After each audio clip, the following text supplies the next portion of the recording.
ভোলায় দুর্ধর্ষ সন্ত্রাসী মফিজ মাল, মামুন মাল এবং শামীম মালকে একটি আগ্নেয়াস্ত্র, 10টি হাতবোমা ও 4টি দেশীয় অস্ত্রসহ আটক করেছে কোস্টগার্ড দক্ষিণ জোন।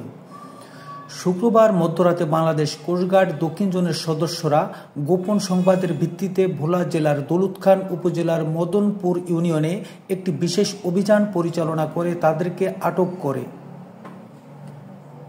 বাংলাদেশ কোস্টগার্ড দক্ষিণ জোনের staff officer lieutenant commander Rifat Ahmed জানান, আটককৃত সন্ত্রাসীরা দীর্ঘদিন যাবৎ চাঁদাবাজি, জমি দখল, সাধারণ মানুষদের ভয়ভীতি প্রদর্শন সহ বিভিন্ন ধরনের অপকর্ম পরিচালনা করে আসছিল।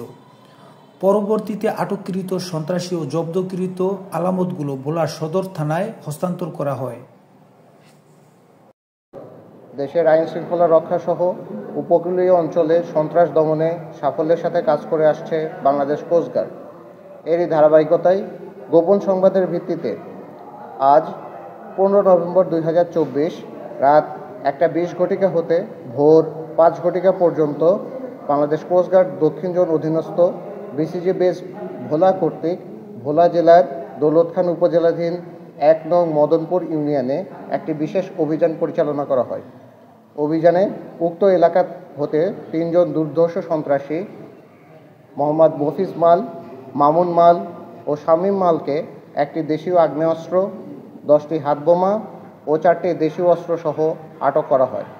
আটককৃত সন্ত্রাসীরা দীর্ঘদিন যাবৎ চাঁদাবাজি, জমি দখল ও ভয়ভীতি প্রদর্শনের মাধ্যমে নানা ধরনের অপকর্ম পরিচালনা করে আসছিল বলে জানা যায়। পরবর্তীতে আটককৃত দুর্ধর্ষ সন্ত্রাসী ও জব্দকৃত সকল আলামত সহ ভোলা সদর মডেল থানায় হস্তান্তরের কার্যক্রমটি প্রক্রিয়াধীন রয়েছে।